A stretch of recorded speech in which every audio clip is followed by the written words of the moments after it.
Wala pa tayo ganun. Awa ng Diyos, tulungan ka namin. Sponsor souvenir ng mangkok or baso, glass, salamin, or kung ano man yan. Paano yung bayaran lang kay RT yung mag? Ay, yan, spicy na yan. So, sige, kahit bukas meron na yan. Okay. Oo, crunchy talaga siya, tsaka masarap talaga. Kasi pinagplanuhan namin yan bago ko ilatag yan. 10 years ko yung pinagplanuhan. So, siguro, hindi ko naman sinasabi na masarap yung chicken ko. Pero kung sasabihin mong walang lasa, hindi ako naniniwala. Diyos ko. Kung saan nga ang masarap ay dapat pinupuntahan. So yan guys, dito tayo ngayon sa Diwata Paris Overload. Kakain tayo dito sa kanyang mga sikat na Paris Overload at saka yung siki niya. Ayan, let's go!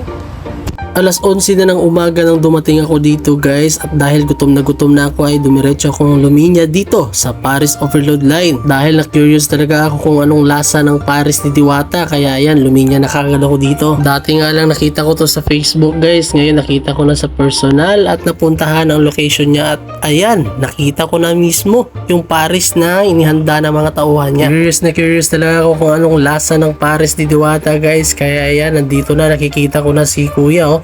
Ayan, nangihingi na siya ng sabaw, at ayan, tayo na ang kasunod nito. Tips ko po sa inyo guys, pag pumupunta kayo dito sa Diwata Paris Overload ay 11 AM to 1 PM kasi hindi pa masyadong maraming tao at hindi pa gaano kahaba ang linya. At yun na nga, ay malapit na tayo sa kaldero. Ayan, nakuha ko na rin yung order ko.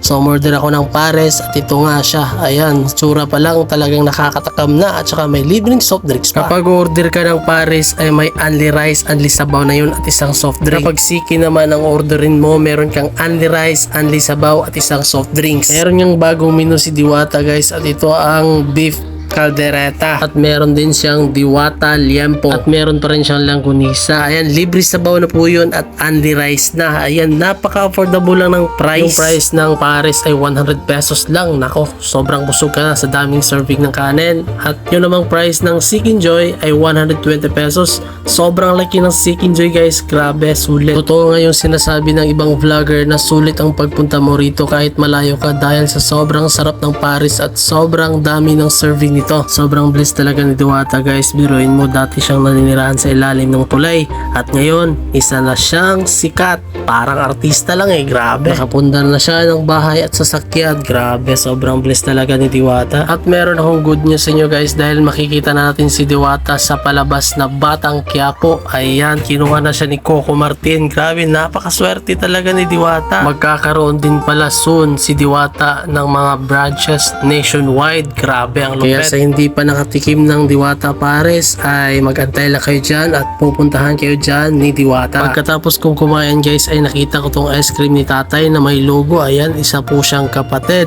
Ayan, kapatid sa pananampalataya. At yun na nga guys, dumating na si Diwata, at yan, dinudumog na siya ng mga customer niya, at pati na rin ako nakikidumog na rin dito. Abangan nyo yung part 2 ng vlog natin guys, dahil i-interviewin namin si Diwata. Oh yeah!